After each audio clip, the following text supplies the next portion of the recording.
something of this magnitude, this epic storyline, with the huge special effects and the sweeping scenery and these massive fight sequences on the big IMAX screen. It's just very immersive, the experience. There's an amazing scene when he walks up to the tower when he sees the bats and that are congregating above him and they come swooping down.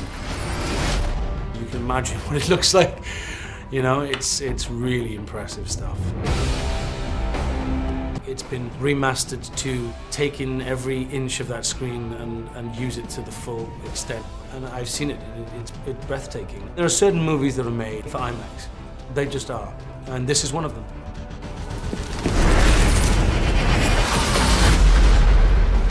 I can't believe this, that the origins and the backstory of Dracula had never been told until now. Yeah, I know. Weird, right? Yeah, totally weird, considering how many movies and stories and TV shows have been done about this guy. Well, that's Bram Stoker for you. I mean, he's the man who made this character famous in the first place, but it was the story of Vlad Tepes, or Vlad the Impaler, that inspired him to write it in the first place. Sometimes the world doesn't need another hero.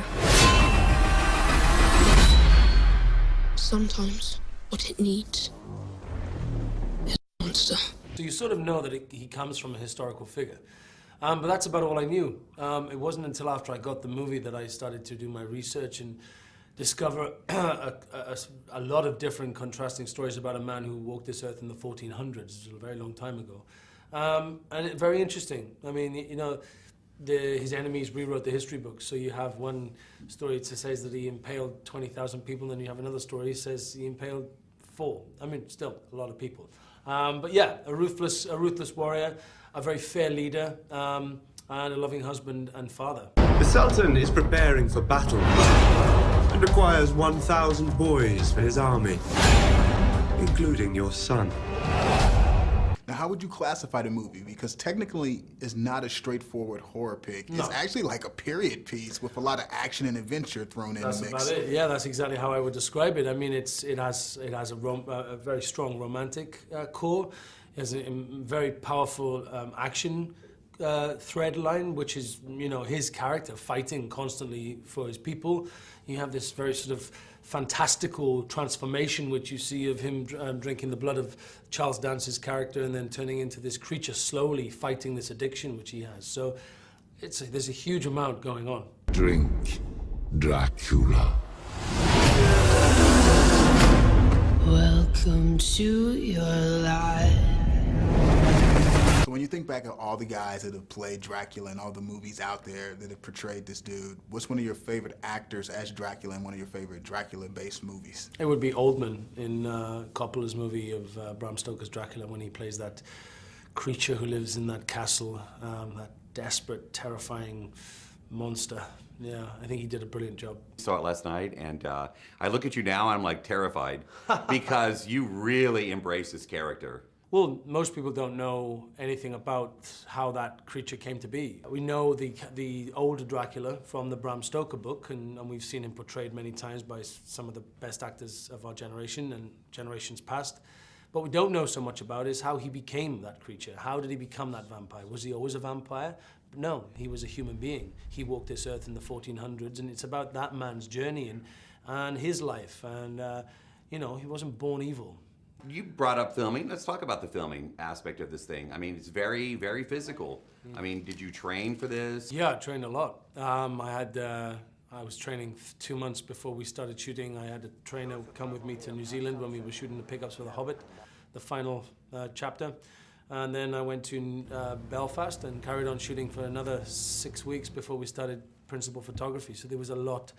It was the most physically demanding role I've ever taken. You know, it wasn't just about the training in the gym. It was also about the stunt choreography, which was immense. And you know, I wanted to do it all. So it was a big job. Yeah, he's a family guy. Well, he's a family guy. He's a leader. He's a warrior. He's a very, very dark past.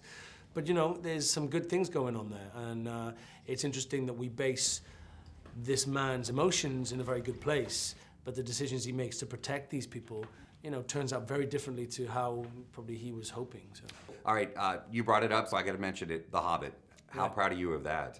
Super proud, yeah. Yeah, it's very bittersweet that it's coming to an end, to be honest. It's been a long journey for all of us and a wonderfully rewarding journey watching the fans and the world, you know, receive the film and love it as much as they have. And the final one is a huge one. It's epic. It's a big telling story of, you know, for my character, discovery of oneself and fighting and digging deep. What kind of physical prep went into trying to portray someone who's supposed to be as strong as 100 men? Training as much as 100 men would train. I think that's about the answer to that question. I mean, I was working with my trainer for 2 months before we started shooting the movie. Wow. It was quite full on, and then we trained every night after work. We trained on weekends. Wow. It was full on. It was full on, but it was what I needed to do. It was part of the role. You know, you had to look a certain way physically. You needed to have this strength, and you can't fake strength like that. You have to really feel it inside you. So you know, I was the fittest I'd ever been. I was lifting heavier weights than I'd ever lifted, and eating cleaner than I'd ever eaten before. So a lot of sacrifice on and off the screen. The film is not really your typical vampire movie. There was that element of like bats and blood sucking and whatever, but there was also a lot of like really intense action. Which scenes were your and special effects also. Which scenes were your favorite to shoot, and which were you like, I hate this so much? Well, I'd probably like, I love my scenes with Charles Dance. I think they're a really powerful moment in the film about a human sort of fearing this creature in this cave, and we played off each other very well, and it was really enjoyable. And Charles is obviously a legend of an actor, so for me to work against him and play such sort of close proximity to each other was really fun, really fun. And then I didn't have a bad experience on any of the scenes, but I think the ones that were really hard physically were the ones when I was in that armor and I was having to fight Dominic Cooper, because the whole floor was covered in coins, which were incredibly slippery. We were falling all over the place, looking like ducks on ice, which was really embarrassing. But you know, that was a difficult day. So the film ended on kind of a very open note. Do you think that means that there's going to be a sequel and we're going to see Dracula again, or? Well, you know, certain films, they often try and work out a way to leave the film open-ended. So if there's then they could do a sequel. Right. But with this movie, it would be very silly for us to not allow this character to move on through time, because he's an immortal creature. You know, once he's decided to drink that blood, you know, there's no dying for him. Right. He just lives a very lonely, solitary existence. So, you know, so yes, it absolutely could go to another movie, and we'll just have to see if this one's a success first. So. Do you think that if you could make a deal with the creature like your character did for any power of your choosing, which power would you choose and why? Oh, it'd probably be the one to fly. I quite like the idea of being able to fly. I've always had dreams of it. So I think when he drinks that blood, which is from that creature in that cave, he really does believe he can prove that creature wrong and survive the 3 days without drinking blood. What really scares you, just in life? Spiders. Spiders do it for you? I don't like the look of them. And the ones that move fast freak me out. Yeah. Everything else I'm all right with. What's the one question you wish you were always asked, but never were? Can you sing? Give us a song. I don't get asked that enough. Oh, enough? Yeah. So that means you can sing. I heard that you settled down, that you found a boy and you're married now. Meet you. Nice to meet you too. Julia Mujia for Universal Generic Events. Yes, great. Wow, so tell us about how Dracula Untold is unlike any Dracula movie we've ever seen. Well, it's the untold story. It's the origins, it's the beginnings of a creature that we know so much about from the Bram Stoker story, but what we don't know is, well, what we might know, a lot of people won't know, is where that creature began his life, and who was he before he became a vampire. And the man who inspired the whole thing was a man that walked this earth in the 1400s called Vlad Dracula. Was a man who was a leader of a country and a husband and a father and a defender of his land. And that's where we start the film. And just to pick up with that, describe the story to us of the film of Dracula Untold. So we meet Vlad in a very peaceful period of his reign. He's had some very turbulent past moments. He's lost his throne many times. He's been in prison 12 years. He was reared as a young boy by the Turkish Empire, which was his father's enemy, as a peace treaty to not invade his own country. He returns to his country after gaining a lot of bad traits from living with the Turks and training with the Turks. And he regains his throne, and he has a very peaceful period with his wife and son by his side, and a people that respect and adore him. And then the Turkish Empire, who are slowly invading Europe, which is a historical fact, at that time demand 1,000 janissaries, which were like, basically they would take the firstborn sons of the people of a country and train them up as fighters for the opposition. It used to happen. It happened a lot. And Vlad doesn't want this to happen, and he's left with very little option but to discover what this dark, ominous presence is up in this cave at the top of Broken Tooth Mountain. And this sort of sets the story up for a man having to delve into the darkness to find something, to do something good. What did you enjoy most about playing Vlad? I guess playing the whole spectrum of emotion, going from human to Dracula, and going from this loving husband and father to a ruthless warrior, and fighting for what he felt was right, but sacrificing almost everything, and in the end losing everything. And so it's a huge journey. And a man who's dealing with addiction, you know, he's drunk the blood of a master vampire. He's now, everything inside his head is telling him to drink more, but he knows if he does, then, you know, he's off the wagon in a sort of cold turkey scenario, you know? What can audiences expect from Dracula Untold? A story they wouldn't expect. It's a surprising, refreshing story on how the most famous vampire came to be. I didn't know it, and I don't think many people would. I think it's a really interesting story, and it's about a real human being. And whether you like what he does or you respect his decisions in the film, you'll relate to him. You'll relate to the relationship he has with his wife and his son and his people. It's anchored in a very sort of fundamental emotion that we can all experience in life, whether it's a large portion of it or a small portion. We'll all be able to relate to it. So it makes it a bit more complicated then as to who you should follow and who you want to support in the film. I think that's why it's interesting, and it pushes your buttons in a way that you're not going to expect. It's an emotional roller coaster. It is, yeah. Yeah, it was exhausting. I can know, and very physical too. Very physical. I mean, I didn't stop. It was, the role needed it, and so I had to deliver it. Thank you so much. Okay, that's it for the generic. So what kind of attracted you to the role? The character. I liked the fact that we were dealing with this human story, you know, this man who was having to make decisions in his life to save his people and his wife and his son, but also about his transition into this creature, you know, and how that happened, and watching him fight this addiction, and right. You know, try and channel these powers to do good stuff with, you know.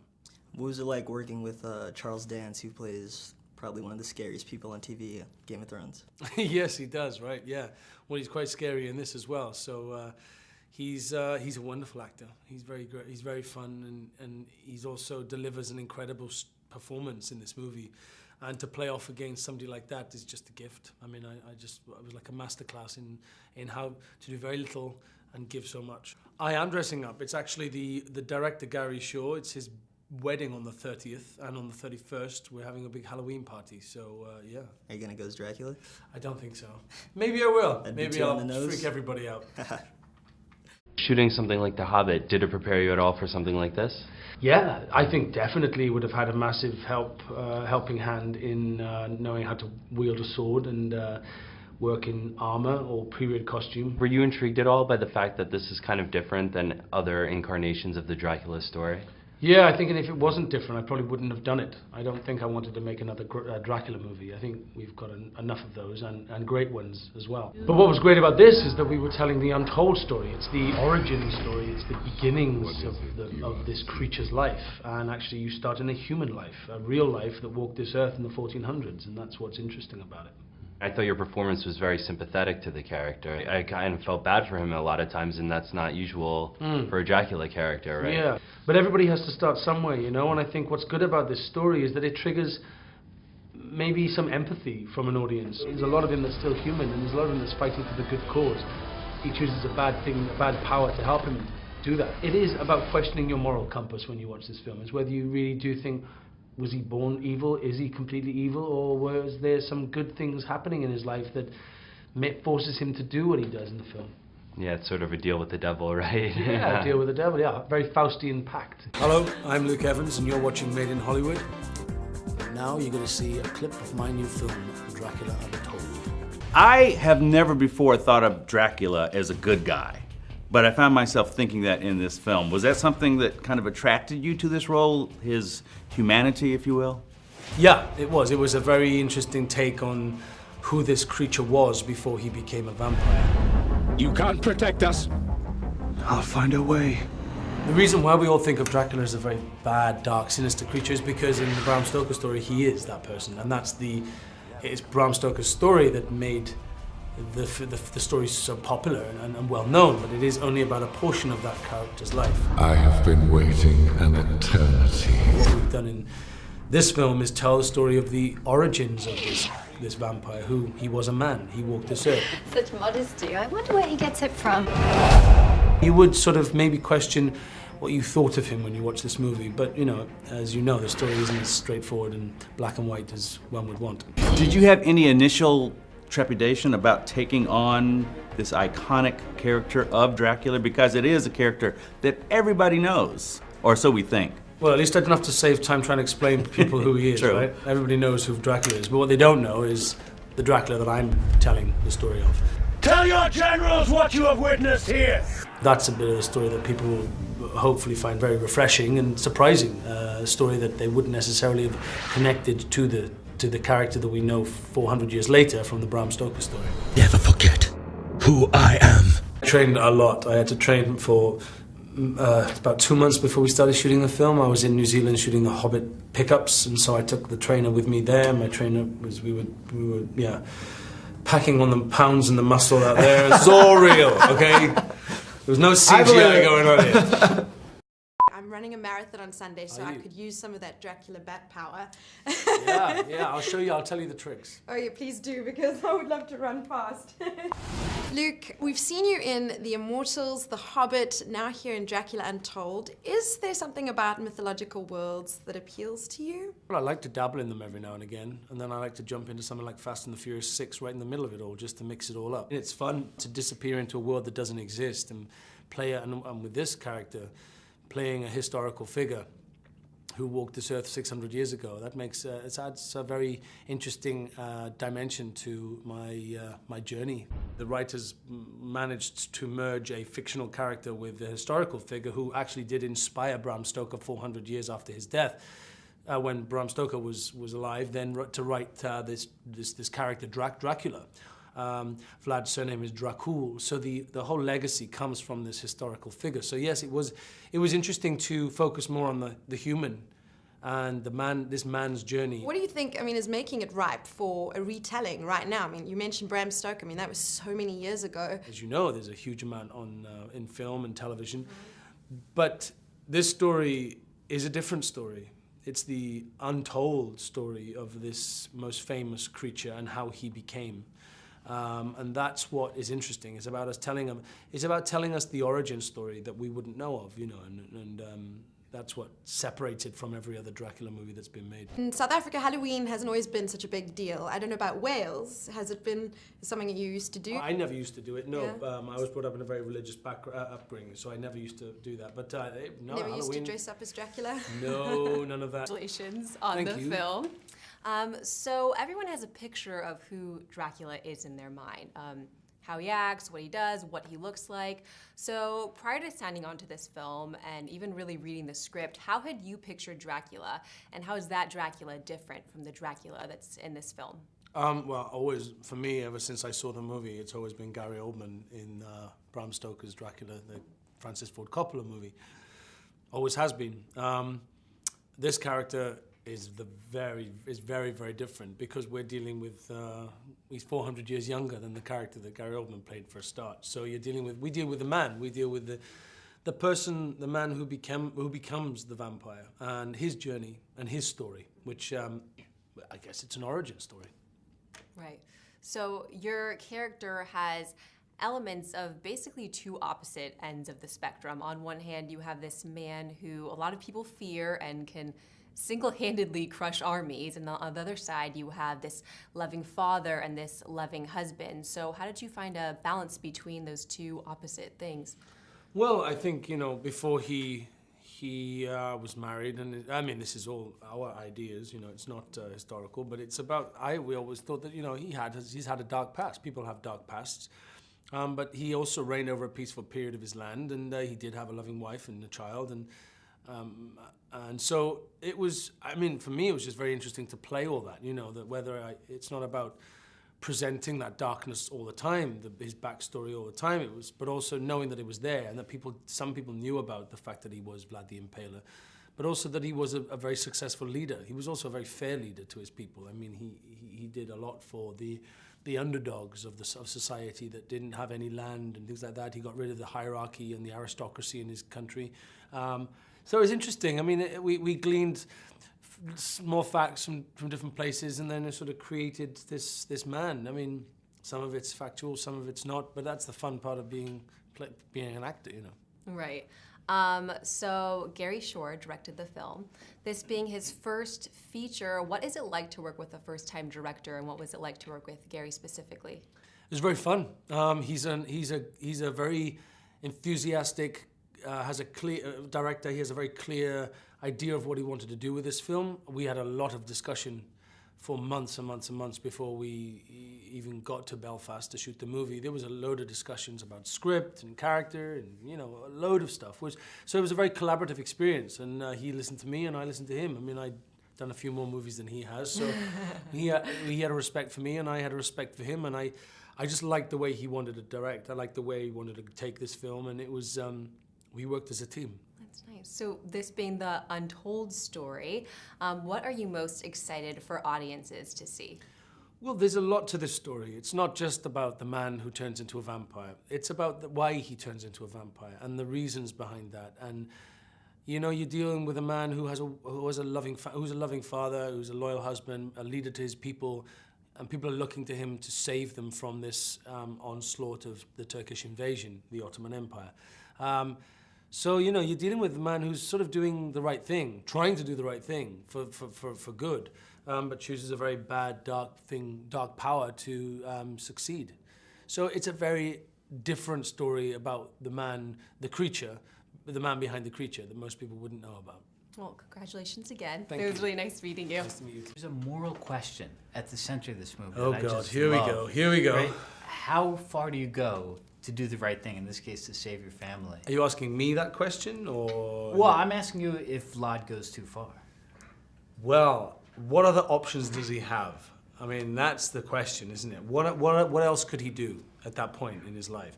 He has a very small country. He has no army to really fight the Turkish invasion of hundreds of thousands of men. And the only thing that drives him to find his power is the fact that they want to take his son. It's his only son, and the sons of his people. I mean, it's too much to comprehend. So he knows that there's this dark force. I mean, he doesn't really have any other options. And I think he's a strong man. He comes from a very strong physical background. He was a warrior. He's a ruthless warrior. And I think he thinks he can beat this thirst for blood. And I think most people watching the film will think that he can do it as well. You know, and that's what makes it such a tragic story, really. No, but I mean, most people, I would think that they know that he's got to become the vampire in the end. Or do you think that in this version of the tale that that's not a foregone conclusion? Well, it is a foregone conclusion, but I don't think it's. I think even when you're watching it, I don't think you're thinking, oh yeah, because he turns into Gary Oldman. You know, I'm not thinking that because it's such a immersive storyline that you don't. You know, you're so caught up in his journey and you know that's. There are moments when you just see all these. He's attempting to do the right thing, you know, and every hurdle he just gets knocked back and knocked back and knocked back till the final hurdle, and then he's just out for revenge. Do you see this Dracula, your Dracula, does he like lead into a Gary Oldman or into a Bela Lugosi version of the story? You'd have to speak to the writers in Hollywood and see what they're writing. I don't know. All I know is that he's not dead. He's very much alive, as the story at the end of the film will show you. And he's a man that can transcend time, centuries, wherever. You know, this man is immortal, tragically immortal. It's a very lonely, solemn figure that he cuts. He's lost everything, absolutely everything. And he's forced to live a life of solitude and darkness. So, you know, it's a very interesting, complex character which could go anywhere. So who knows? Are we gonna get to see where he goes? Is there a chance? I'd love to go wherever he's gonna go. Let's see. I mean, let's hope that this movie is a success and everybody loves it enough to want to see where he could go. But he could go many places. I wonder if there's an intimidation factor once you sign on to play such a legendary character. Not intimidating, more sort of just a sense of honor, really. That, you know, it's a character that's been in the Universal Pictures family since 1932, I think it was, when Bela Lugosi first put him on the silver screen. So you just feel very honored. I felt very lucky to be the man who was given the baton to play him. Yeah, but not intimidating. When we first meet Vlad, he's actually a pretty benevolent character, just with a dark past. What's it like mixing the humanity with the monster? Interesting. I mean, I felt like when I was trying to sort of think about how this thirst for blood would feel, I was thinking of somebody who was sort of was addicted to something very strong, you know, and trying to fight it by going cold turkey. And I thought, I channeled that sort of emotion. It was very physically demanding, much more than the psychology was triggering the physicality of him, you know. And so it was, yeah, it was very draining sometimes to play that role. Do you look into the past of the actual man, or do you go to Bram Stoker's text at all? No, I didn't. I mean, I've read Bram Stoker's text, which is a wonderful novel. But no, I did a lot of research on the historical aspect of this character, this human that did actually walk the earth in the 1460s, long time ago. And a lot of contrasting stories about him and who he was and what he was and how bad he was or how good he was or how successful he was as a king. There's a lot of information on him. But that's the fun part in playing a historical figure. You know, you can glean little bits of information that you want to embellish your character, and I did that. But at the end of the day, you know, it starts about a historical figure but ends up being a literary figure. So it was just the marriage of both. Yeah, and once he becomes Dracula, you get to kind of play those emotions, which are very strong and primitive, kind of. Was it fun to kind of channel that, the bloodsucker? Yeah, because you're having, you all of a sudden you have these incredibly superhuman powers, which you can use to your advantage, and it was very fun to do. But again, very exhausting, and there was a lot of like flying off buildings and jumping off towers and plummeting to earth and using all these different contraptions and cables and stuff like that. There was a lot behind the scenes which no one will ever know about, which is what causes the story to look so good. Yeah, and we know that Universal is now building this sort of universe with all these Universal monsters. Are you all in to play Dracula maybe a few more times? Who knows? Maybe. Tight-lipped on that? Who knows? News broke, I believe it was last week, that you guys are, you know, potentially doing all these more monster movies. Have you talked at all about what your role is going to be in this going forward? I might have. You might have. Well, I guess if we can tease a little bit, what would you want his role to be going forward? Because you're like the Iron Man of this right now. This franchise. I have no idea. I mean, he's immortal and he has a massive history behind him. So, you know, he's lived a long time. So who knows? I mean, the potential is off the chart. Are there any other monsters that you'd really want to interact and fight with? All of them. All of them? Do you think you could like rough up Frankenstein the most? Like, who knows? Who knows? Dracula obviously has been now in the public consciousness for 100 years almost. So why did you think this particular story needed to be told? Well, the clue is in the title. It's the untold story of this most famous literary vampire. So, you know, we know about the Bram Stoker story. This creature lives in Transylvania in a castle, but what we don't really know so much about is how he became that creature. So we've gone back 400 years to the historical figure of Vlad the Impaler, or Vlad Tepes, or Vlad Dracula. He's the man that inspired Bram Stoker 400 years later to write the story of Dracula. So we start with the human story, and about this man who's a father and a leader and a king and a husband, a loving husband, who has a very dark past, who's now fighting for the safety of his family and his people. So it's a very human story, the way we start this film, which has never been done before.